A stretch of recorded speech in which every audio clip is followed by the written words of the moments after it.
And away we go.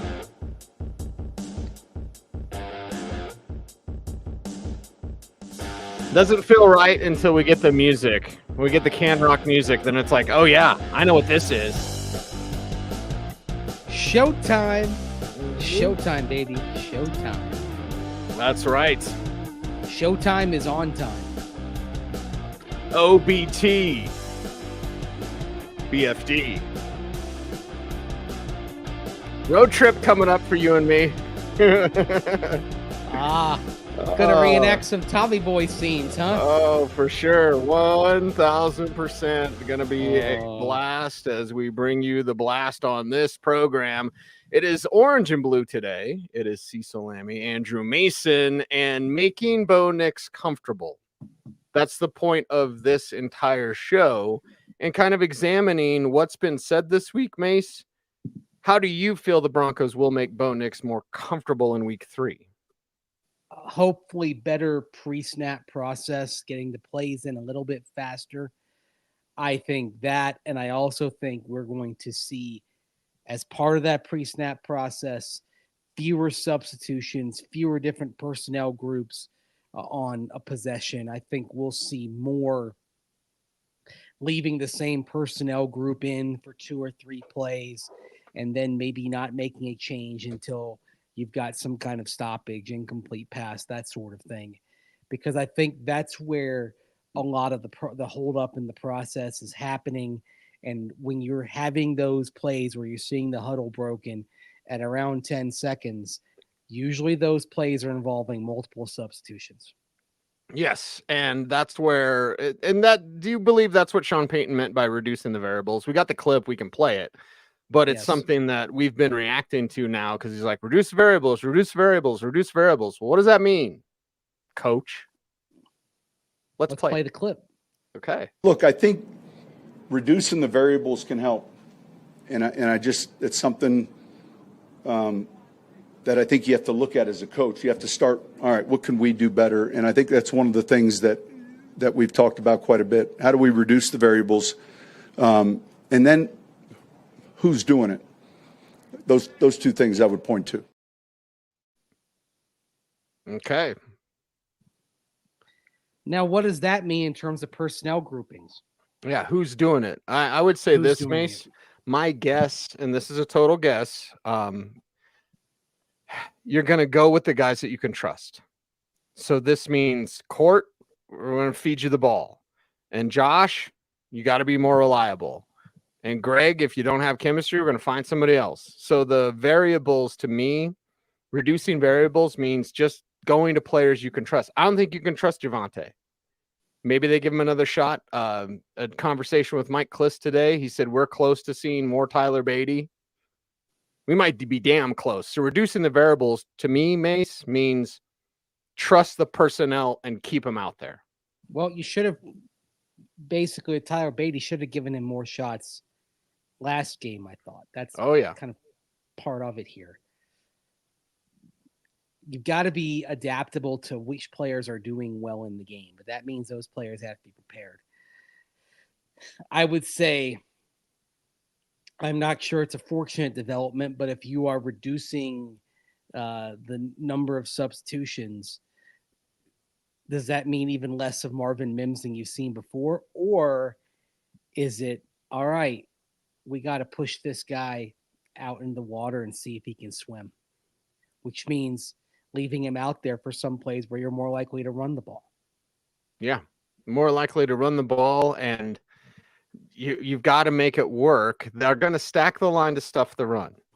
So if you're the Broncos, do you pass to set up the run? Meaning forcing it to Court, backing them up, Mims or Franklin, deep. You got to force them to back up or else they won't. You need some chopsticks so you can catch that fly. I know. It's driving me crazy right now. Boom, chopstick, catch the fly. It's literally like it'll camp out on my phone there, and they'll move here. You know, why can't you just go to the kitchen for the next 30 minutes? Exactly. Let us do a show, fly. Yeah, shoot, like fly, you have to be me. here. Yeah, you have to be accompanying me. Yeah. You know, the thing that works sometimes, Cease, is like if I kind of, I don't do the chopsticks, but kind of clap my hands. Right. Let's see. I think the little guys moved on. Okay. Hopefully. Okay. Well, But we'll move on to ground game and passing to set up the it's run. back. He's back. Yeah, Golly, Ollie Orange. he's going to be part of the show today. Yes, it's a 3-person show. It's a 3-being show today. Yes. You, me, and Buzz here. Old Buzzy there. Oh, good old Buzzy. Maybe he can run the ball. We need to find somebody that can. I'd say the fly is more elusive than Broncos running backs have been so far this season. Yeah, I would say that. I did find someone worse than Javonte Williams in running the ball. Do you know who it is? Who? Rachaad White. Bucky Irving has more rushing yards than Rachaad White. Rachaad White's at 2 yards a carry for the season. So yeah, if you're the Broncos, you have an advantage, but you must take advantage by setting up Bo and making him comfortable. And you mentioned Marvin Mims and Troy Franklin. You want to play the Joe Lombardi clip? Because I think this is very important here in what Joe Lombardi had to say today. I think it is. We'll preface this by saying Devon Vele is returning to health. So does that mean we don't see Troy Franklin in this game? Because you bumped him up to Vele's spot. But still, the notion of going with a heavy speed package is something that I think the Broncos need to think about to kind of shake things up. Here's what Joe Lombardi had to say about Franklin and Mims potentially together. I hope it's a lot. You got to certainly pay attention to when they're on the field, make sure that, we have some balance between run and pass. And both those guys are good enough route runners. They don't always have to run deep. So it's just, you want to keep a track of your tendencies.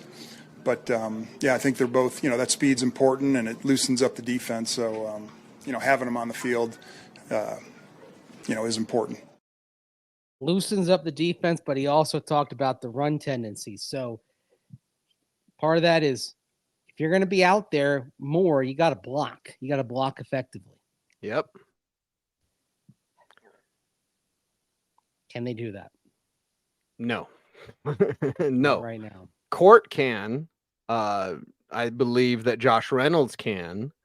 Lil Jordan Humphrey can. Lil Jordan certainly can. Yeah. So by the way, this is if they use the elevation on him, that's 3 elevations. That's the limit for the season. So if they use the elevation on him, if they announce that on Saturday for him to play in week 4, they're going to have to move him to the 53, which means someone's moving off. Yeah, I don't like that. Especially when they got a couple stash spots with like a Blake Watson or a Frank Crum. The guys that you would think, oh, those would be the next ones, but they're stashing them. Yeah. And they're stashing them so a team doesn't steal them away. And, Crum's like a year away. I described it this way on the air today, Mace, of like Frank Crum is like Palcho last year. Maybe even more raw than Palcho was a year ago. But he's a year away from even touching the football field. Yeah, but the interesting thing here is the Broncos are in a pretty fascinating roster spot today because last week they used their elevations on Lil Jordan Humphrey and Tyler Beatty. You're only allowed 2 elevations per week. So Alex Palczewski, he's moving up to the starting lineup. Are you comfortable with having Matt Peart as your only tackle in reserve, or are you going to have another tackle who's on the game day active roster? Do you use an elevation on a practice squad guy like Will Sherman, or do you have Frank Crum? Because here's the thing, you cannot have a practice squad elevation from tackle, Tyler Beatty, and Lil Jordan Humphrey, unless one of them gets moved up to the 53 by Saturday. You can't have all 3 of them. You only have 2. Now, how do you get around that? Well, one way around it is, what's going on with Baron Browning, because Baron Browning has not practiced this week, but not only that, Baron Browning hasn't even been over on the side field this week.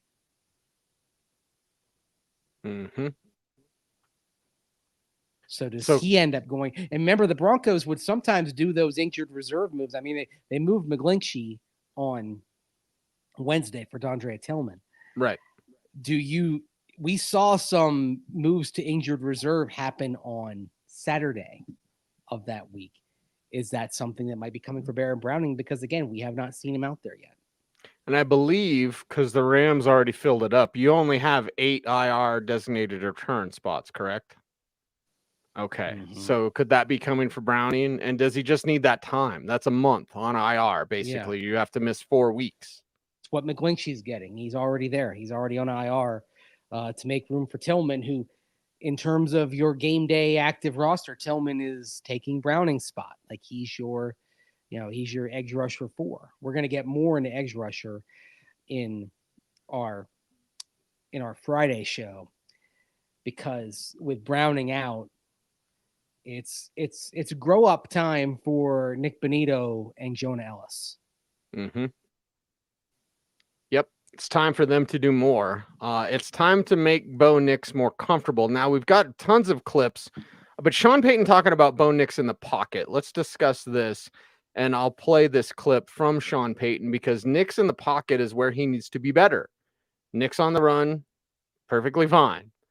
Nix in the pocket, flat-footed, back foot, very iffy, very non-Bo-like. Here's what Coach Payton had to say. He's comfortable in the pocket, and we've seen him climb the pocket countless times. But I think that consistency relative to the pocket is important for any young player. You know, in other words, and so ultimately in our league, you can get outside, mobile quarterbacks, we see it all the time. But ultimately there are times where we got to win from the pocket. And we've seen that from him. Okay. Called him comfortable in the pocket. I don't know if I agree with that sentiment. You look comfortable in the preseason, but it's a different beast when you get to the regular season. You're going up against first team defenses now. Now you might catch a break in this game. Vita Vea hasn't practiced. Antoine Winfield Jr. hasn't practiced. So Tampa Bay may be operating shorthanded on the defensive side. Mm-hmm. So this isn't Pittsburgh. You'll hopefully get some chances, get some shots.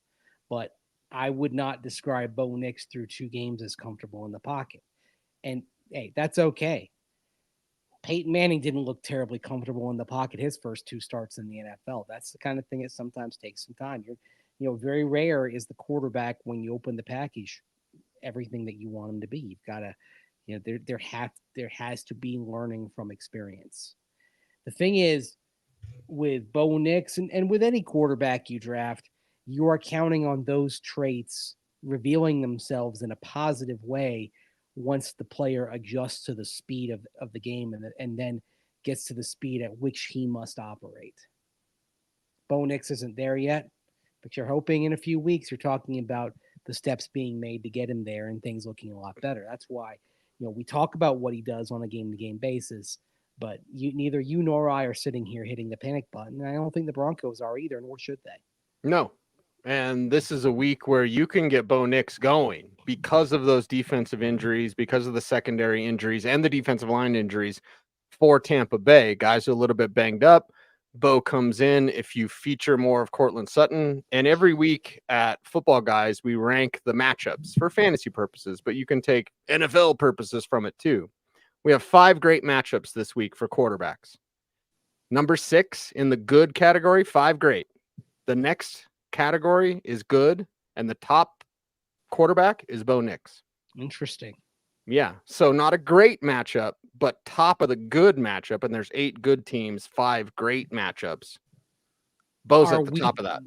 Now, I know you're doing this from a fantasy perspective, so is some of that the thought that he's proven more proficient at maybe getting some yards and getting a touchdown run like he had in week 1 when the team is a couple of scores behind, the old Blake Bortles value? Yes. Yeah. And that's also part of it. Because again, it's a fantasy lens, so garbage time does matter. Yeah. But if you're in this, if you can stop Rachaad White, which you should be able to do, if you can control Bucky Irving, you're going to be in this thing and in it to win it, which might shock some people out there. I think it's the Jets game, like you, that they get on this road trip. They might get Tampa, maybe. It's possible. If we go to the other part of the matchup, Bucs offense versus Denver defense. Remember what Riley Moss was telling us yesterday about how you feel like you can keep Godwin and Evans in front of him. Mm-hmm. So we'll dive more into that in the pregame show, but there's okay. What mood do you sense in the locker room? Because I sense like a quiet confidence this week. Yes. Yep. I sense and we hear some stuff too about you guys didn't believe in us. You guys thought this was, and like, okay, and they're certainly not down, Mace. They're not being clowns or having too much fun. They are not down at all. And there's a where do they get a load of me type of vibe.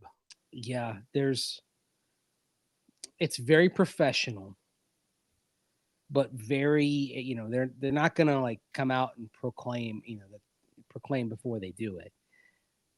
But definitely a sense that there is good ball coming from this team. It's a matter of when, like that. Now, I think it was Jonathan Cooper who said yesterday, you don't want this thing to get, or Adam Troutman, or both of them saying, you don't want this thing to get to 1-5 again. Mm-hmm. Yeah. So how do we they're saying, how do we nip this in the bud, as it were? And going down to Tampa Bay and getting a win over a team that appears to be surging, and this is not this year, this is the end of last year as well. It doesn't always happen, but sometimes you do see teams improve and carry it over. The Broncos, they were 7-4 last year. Now, why didn't they carry it over? Well, you made some pretty big changes, quarterback position. That kind of basically puts you in the reset button category.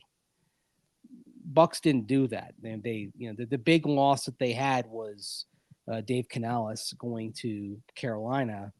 But you bring in Liam Cohen. You've still got the 85-year-old godfather of offensive football, Tom Moore, in there. Mm-hmm. Still around the team every day.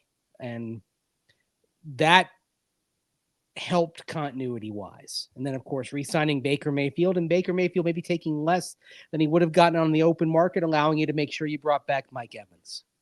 Yep. And you mentioned Liam Cohen. He was with the Rams with Baker. Yeah. And you remember the game. Yes. You know the game. Yeah. Absolutely shredded. I mean, this team. Baker had been there for what, 2.5 weeks by that point?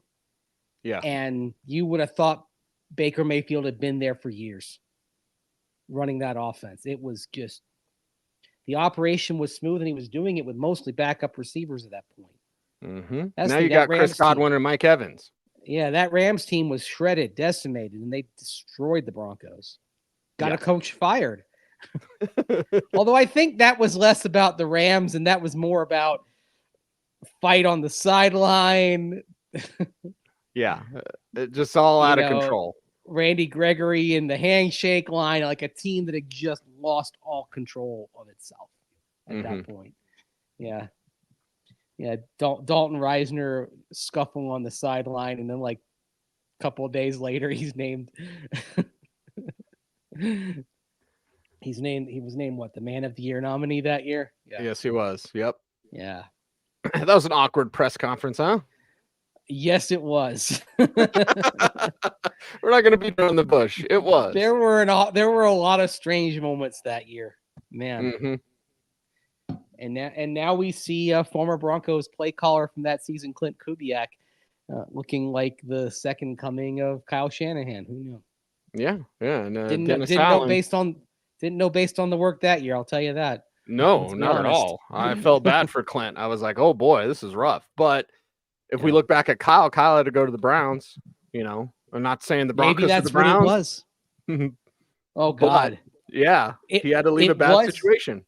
Well, it's funny because you hear like the talk about dysfunctional organizations and quarterback development. Sure. And obviously Baker Mayfield's name comes up in that discussion because Baker actually goes through two organizations that were at those points dysfunctional. Carolina still is dysfunctional. Cleveland was extremely dysfunctional when he got there. Sam Darnold starts with the Jets, dysfunctional organization, goes to Carolina, dysfunctional, gets back on track and starts getting back on track in Carolina. But there was that about 2/3 of the season when Steve Wilkes was coaching, and that's when Darnold was quarterbacking, where there was that brief moment where the Panthers looked like they knew what they were doing. Yeah. And then they didn't keep Steve Wilkes, which looking back on it is a complete disaster for them that they didn't keep him, given what's happened since. Geno Smith went to the Jets, drafted by the Jets, didn't work out. He took a more circuitous route, but he's proven to be a pretty effective quarterback in Seattle. I guess what I'm saying is you see all these, you see this, it comes up with Bryce Young and saying, well, maybe you don't close the door on Bryce Young even if Carolina moves on from him, because maybe it's bigger than him. Maybe it's the Carolina Panthers. You just hope the Denver Broncos aren't one of those organizations. You don't want that. No. And look, after 7 straight losing seasons, did that thought go through my mind? Yes, it did. Yep. Even though I think with some of those organizations, Carolina in particular, you question the ownership. I don't question the ownership in Denver. I mean, I think that the resources are there to accomplish everything you want and then some. But in the football sense, have things been dysfunctional over the last 7 years? You can't argue otherwise. The results are what they are. Yeah. So let's hope that has been fixed to where the Broncos organization on the football side does not work against the progress of Bo Nix. Don't hurt him. Don't ruin him. Yes. Let's hope the glitch has been fixed to where we're not talking about Bo Nix not working out here, going elsewhere and being successful. Now, that being said, hasn't happened with young quarterbacks yet for the Broncos. Drew Lock left, has not been successful. So right. I'd like to think that the Broncos, in terms of that dysfunctional label, aren't in the class where the Jets were, or where the Jets were and probably still are, where the Panthers are, where the Browns were. It's funny. I don't regard the Browns as dysfunctional anymore, even though they've got this Deshaun Watson trade hanging over them like the sword of Damocles. Somehow, despite the crater in their cap, despite having to figure things out at quarterback, they were a playoff team last year. They're doing it in spite of it. Which tells you a lot about how well they drafted. Yes. Yep. And they've got an identity. Their identity is run the ball, play great defense. What's the Broncos' identity? It needs to be run the ball and play great defense, especially because, as Sean Payton was saying repeatedly, those are the two things you need to do to support the young quarterback. Yeah. To support the young quarterback, that's what you need.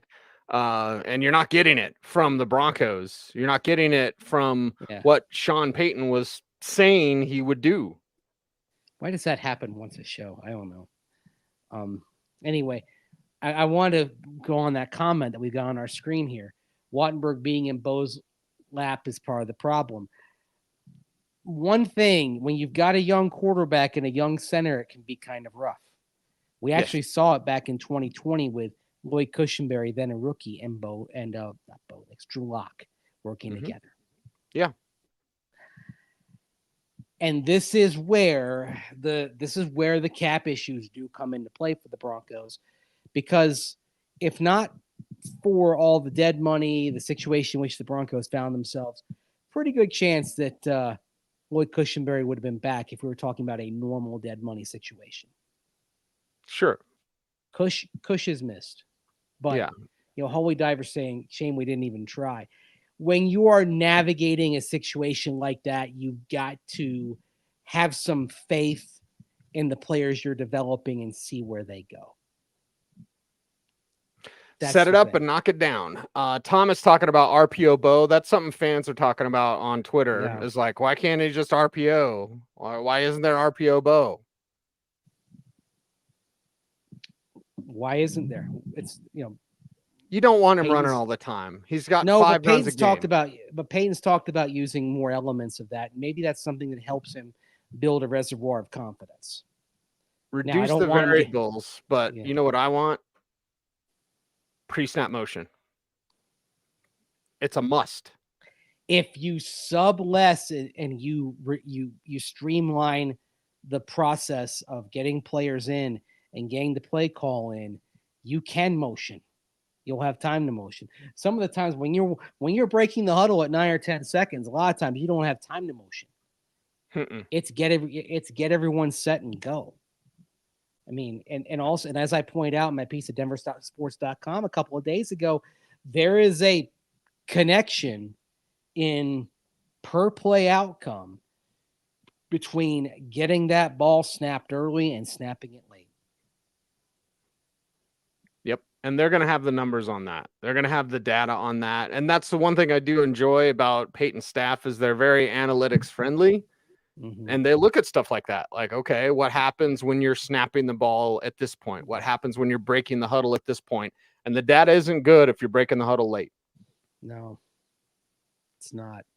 You're breaking the huddle late, and because then when you break the huddle, don't forget it's another 2, 3, 4 seconds depending on everybody, settling in and getting set. Wattenberg spinning the ball, whatever. It's getting everyone comfortable. So you've got to be able to streamline the process here. Mm-hmm. By the way, I got my hair cut. Got my hair cut a few days ago. I got it cut last Saturday. But I appreciate you noticing. Thank you. Yeah. Everybody fresh and so clean here on Orange and Blue today. Let's play, as the kids say on social. Fresh, so clean. Let's play Bo Nix talking about his pocket work, right? As we continue the conversation of making Bo Nix more comfortable, run the ball, RPO Bo. Bo talked about his pocket work. So let's get into this, and I'll have you respond after we hear from your quarterback, Bo Nix. Well, yeah, I think, when you look at, the experience, I think I've been fortunate, been able to play in a lot of different kinds of pockets, some clean, some unclean. Sometimes I got to get on the move. Sometimes, you got all day. It kind of depends on the situation, to be honest with you. Each team, I've played with has had all the above. So I think that moving forward, it's just playing what the defense gives you. Every once in a while you feel a clean pocket and you sit in there and you make a throw. Sometimes, they bring an extra guy and you can't block them and you got to stand in there and still make a throw. Sometimes you got to escape. So it's the happy medium of, the quarterback position. It's why, elusive quarterbacks and guys on the move can hurt defenses if they use it properly.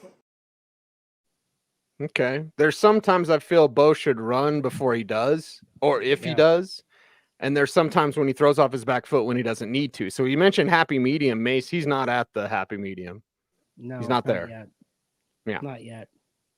He can get there, but he's not there. Again, it's 2 games in. It's figuring out what he does best and then playing to that. Mm-hmm. Play to the strengths.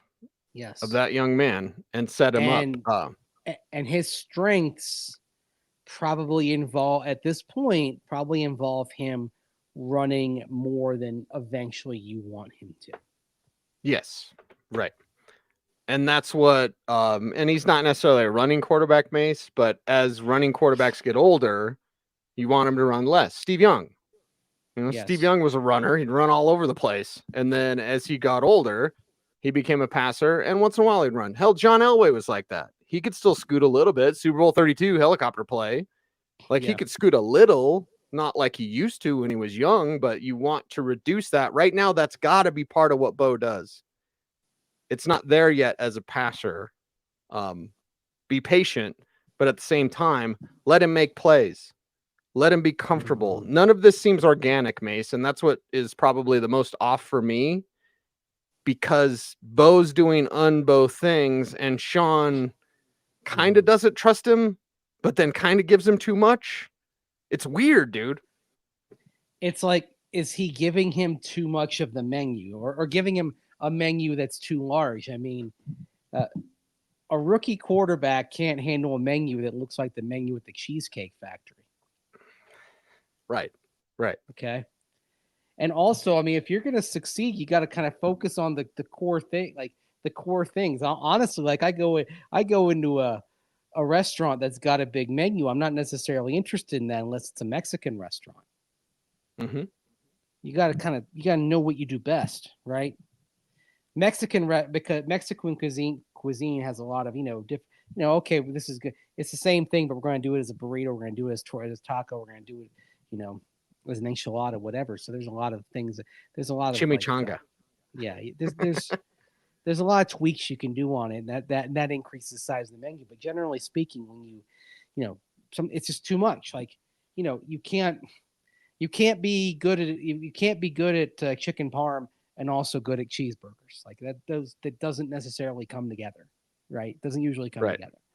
So you got to focus on the things that you do best, and then bit by bit you expand your repertoire, right? Mm-hmm. I wonder if too much is being thrown at Bo Nix. And look, he's a smart guy, but even then you gotta get the core and then build out from that, like concentric circles from the core. Can the core include more 2-minute? We got a clip from Joe Lombardi, but you're talking about cover. I'm getting chills, dude. As your fly buzz is around. Hi, Buzz. You're making me get chills because you are talking about the core and the comfort. That could be 2-minute. That could be more kind of fast break stuff. Let me play the Joe Lombardi clip. Let's get into this before we're out of here today, because I think this is very important. In making Bo Nix comfortable is part of the success using more 2-minute offense. It's a different element, but I think also, it's the 2 minutes usually plays that, Bo's got a lot of reps on. So I think just taking that lesson, I think when he's comfortable, he's going to play better. And so just make sure that, the play, that he's comfortable with what we're doing. And I think that's as much of it as anything. He's got more reps on it. Comfortable doing it. Well, here's another thing about when you're going no huddle. What are you doing less of when you're going no huddle? You're doing less subs. Yep. Like go back and watch the Broncos' penultimate drive that ends in a field goal that brings it down to 13-6, and you're not seeing much in the way of substitutions unless you're doing a dead ball. It's run the play. Nix is, making the calls, getting everybody set up. Watching that process, it's very smooth. Mm-hmm. It's one of the reasons for palpable encouragement regarding Bo Nix is that something that is pretty complex, conducting that orchestra pre-snap when you're not huddling and you're under duress and the clock is ticking, is something that he looked to be really comfortable at. Now, some of that is his own gifts. Some of that is the Broncos doing so much situational work in training camp. But he looked very much at ease. It's not something you can do all the time, because if you start playing that up-tempo game, then you're going to expose your defense more, and it does. So that's why teams don't simply go hurry up all the time. Right. But it's something I think we ought to see more of from the Broncos going forward, because it's effective. I mean, I say third possession of the game in Tampa on Sunday, I'd love to see them pick up the tempo. And, oh, by the way, we're also worried about fatigue with the heat and humidity down there in West Central Florida. Hey, it's not just the visiting team that gets fatigued. The home team is trained in it. They're used to it.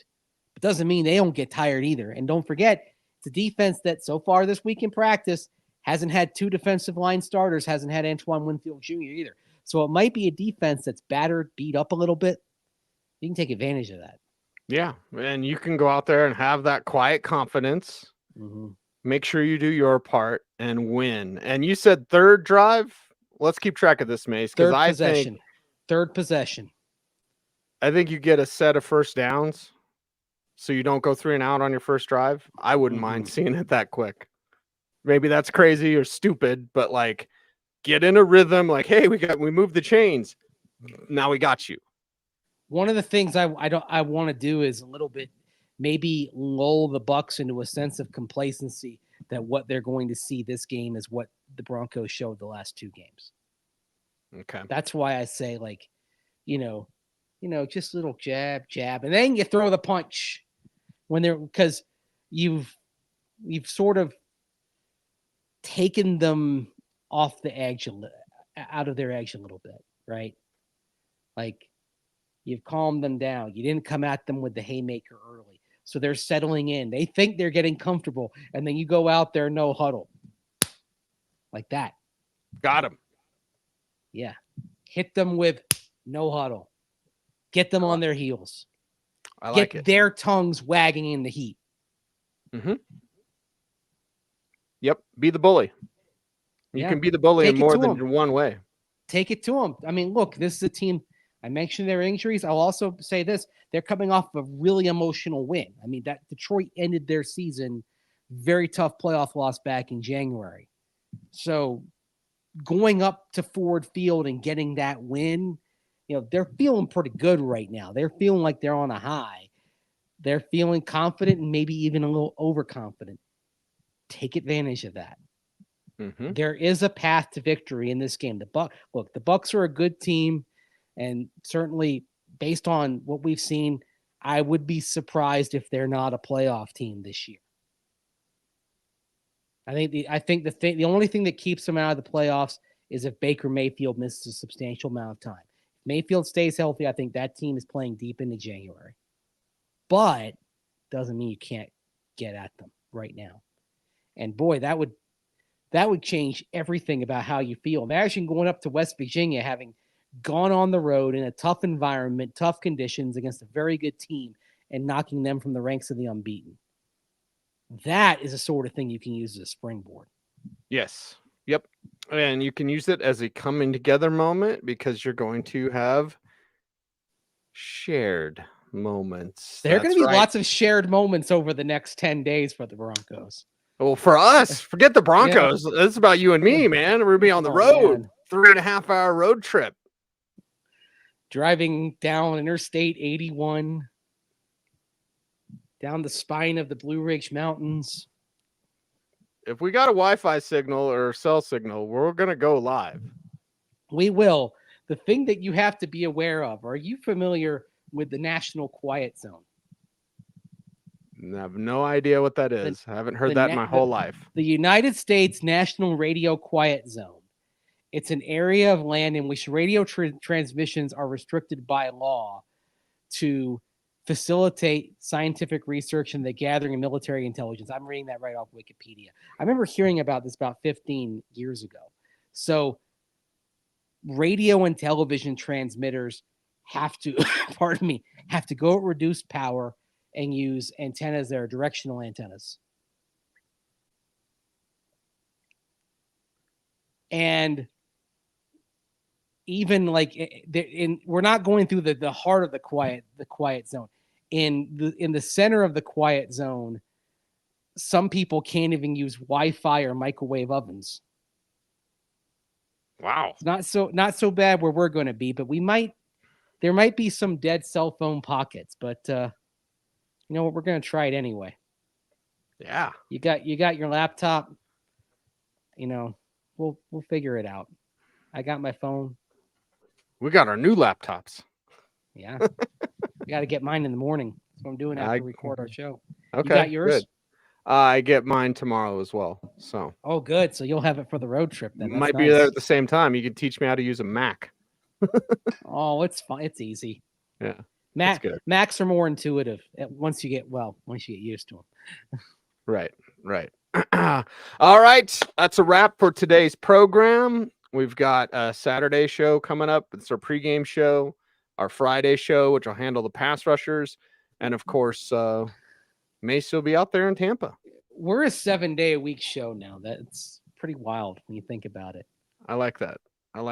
Yep, that's right. Tom recognizes the Batman cover, of course. Yeah. Classic. By the way, I just thought about this. You've got the Broncos thing here. Orange Sunday from last year. And then you have a Buccaneers pennant there you can see part of as well. Okay. All right. Yeah. I've been thinking, I thought about taking the Bucs pennant down, but then I'm like, nah. Just maybe what I ought to do is I ought to always have a pennant of like something of the opponent. up there, you know. If That's they fine. win, you're going to have to do that. Change the out the Broncos pennant win, every week. Yeah, if the Broncos win, you're going to have to change out the pennant every week. Well, I can't do it next week because I'm not going to be here in my studio. So Okay. Well, I think they'll forgive us. All right. Yeah, next week it will be on the road, bringing you to the show, the big show. It is Orange and Blue today. Help us out on YouTube. But Mace, how do they do that? like, Comment, share, subscribe, and hit that notification bell. Ding. so that you Never never miss a bid. bid. That's right. He's Andrew Mason. Follow him on all the socials at Mace Denver. I'm at Cecil Lammey saying OBT's BFD. Thanks for watching. Stay tuned and stay frosty.